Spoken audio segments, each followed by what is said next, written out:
Okay, everybody, here we go. We're gonna make a new photo montage. I'm gonna walk you through the steps. We're gonna show you how to get your photos downloaded. Maybe you already have them downloaded. Mine are here. And show you how to set up your file, how to copy and paste, and experiment with learning this. Here we go. So you're gonna make a new file in Photoshop. You want to choose letter. You wanna name it Bruck, or sorry, last name. Your last name is not Bruck. Photomontage. You want to leave it at 8.5 by 11. If you want it horizontal, you can make it horizontal. You want to leave everything else, 300 RGB, and just say create. It's going to give you a new artwork. Then you're going to open up your 5 photos that you're going to be adding. They're going to make new tabs up here. So you're going to say open, file open, and you're going to navigate to where your photos are. Mine are on my Photos app because I am in my Mac. Love my Mac. Sorry, you don't have a Mac. Maybe you do at home. And you're going to say open. You're going to see you now have 2 tabs. You have your artwork in a new tab. Again, file open. And you're going to get the rest of your photos. You want to navigate to where yours are. Yours should be in your downloads. You should have already downloaded 5 photos. You can try and open them all at one time to save some time. That's what I'm going to do. So there's the sky that I want. I'm going to hold, for me it's the command key. For you guys it might be the control key or the shift key to get more of them. You also could try the technique where you drag it from your downloads into Photoshop. That might work as well. Last one is Queenie Cat. And you're going to say open. And they're going to open all in different tabs. So now you can see I have Queenie Cat, I've got my art gallery artwork, I've got my brother and nephew, I've got my sky, I've got the stained glass window, and I've got my artwork. So now what your goal to do here is to take pieces of each photo and select it, copy it, and paste it to the new photo. In Photoshop, you're going to be using these tools at the top with the selection tool area.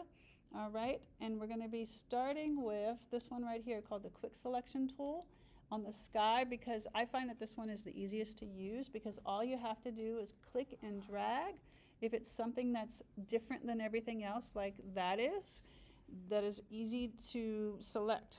Once you get it selected with the little ants around it or dancing dots, you want to copy it. So you can do the long way, edit, copy, or the short way is Control C. And you're going to go to your artwork and you're going to paste it. The long way is edit, paste, or the shortcut is Control V. Now you can move it. The move tool's right here. The shortcut for this is V.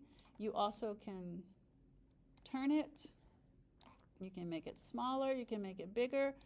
I just want it up top here, filling up the top. So that's all I'm going to do. When I'm done with that, I can double click or click off of it and it's finished. Now I'm going to go and get my next image, which is going to be the stained glass window. I'm going to use the same tool because I discovered that this is probably the easiest one for this thing. So I'm going to just, again, get the quick selection tool. I'm going to drag, drag, drag, drag, drag. You can make the size of this bigger at the top if you want to, and it will select more faster. The only trick with that is that it will select a lot if the brush is too big. So sometimes you don't want it too big. And I'm just clicking and holding. Now if I get tired or I run out of space, like I'm running out of space on my table here, I can just let go and I can come back to it and I can keep clicking and dragging. So I'm going to keep clicking and dragging, get all the parts that I want. And everywhere where you see those little dancing dots, so sometimes you hear them called dancing ants, is what you're selecting. So you want to inspect and make sure you got everything that you wanted. And now it's, oops, there's a piece up here I didn't get, and over here. So again, edit, copy, or the shortcut is Control C. To your new artwork, Control V. And you can move it around to where you want it. The shortcut for the move tool is V as in Victor. All right, next image I'm going to get is going to be the artwork. So I'm going to show you guys the rectangular marquee for this one. There's also a circle shape in here. These are good for very simple shapes that aren't very organic or have a lot of angles. This is just a rectangle, so I'm just going to get the rectangle. I'm going to copy it, Control C. I'm going to go to my new artwork, Control V. Now this is a great place to show you something that's happening that you can fix. So I don't want the dancers on top of all of that. I want the dancers underneath the sky because I want the sky edge to kind of cover them. Now you can't see them anymore. They kind of went away. So I'm going to get the move tool. I'm going to move them down. And that's kind of the look I was going for. So that's what I want. All right, now I need to get, I'm going to get my family. Where's my family? There they are. All right, so this is a great place to learn about the AI tools in Photoshop. Down here you'll see, guys, there's a window that says select subject, remove background. You can try them, see what the AI does. So say select subject, and it's going to think about it, and it selected them perfectly. I'm going to copy them. I'm going to paste them into my artwork. Luckily they're on top. That's good. I don't have to move them around. I'm going to put them over here to kind of cover that broken part of the stained glass window. All right, I got one more. I got Queenie Cat to get. So where is she? Okay, I'm going to show you one more tool that you could use to select something where you've got edges. Like this is very shadowy and the same color as the tail, but I want to get the tail.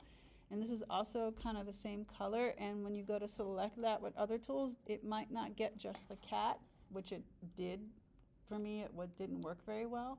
So I'm going to show you this magnetic lasso. Now these other lasso tools you can also draw with to select something, but the magnetic lasso I really love because it hugs and it gets right on the edge. And you also can set it so it's kind of soft on the edge. At the top it says feather, and it'll help it blend into your artwork.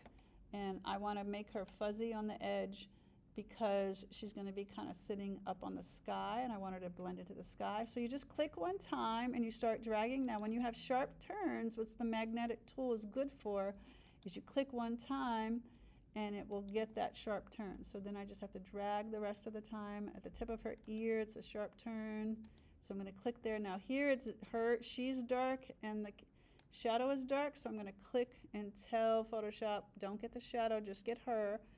And then the rest of the time I can just click and drag. When I have sharp turns like around the paws, I want to click one time. I got a sharp turn here. And you can kind of guide it along.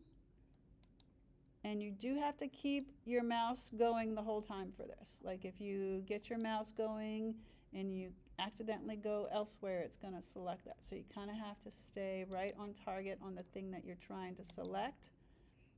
And if you get tired, just take a break with your hand and come back to it. Click here. I'm going to make a sharp turn where the shadow is. And almost there. Click, click, click. Now when you get, oops, I made a little bit of mistake. Okay, when you get close to the end, you're going to see a little circle, and then you let go, and it'll have what you selected. Command C, Control V. I'm going to put her where I want her. I want her over here, and she's a little big, so I'm going to make her smaller. So this is just part 1 video. The part 2 video, which you're all going to be doing, is learning how to do some effects. We're going to do some layer effects. We're going to do some filters to make some different looks and colors to these. Oh, I also need to show you how to copy and paste the heads.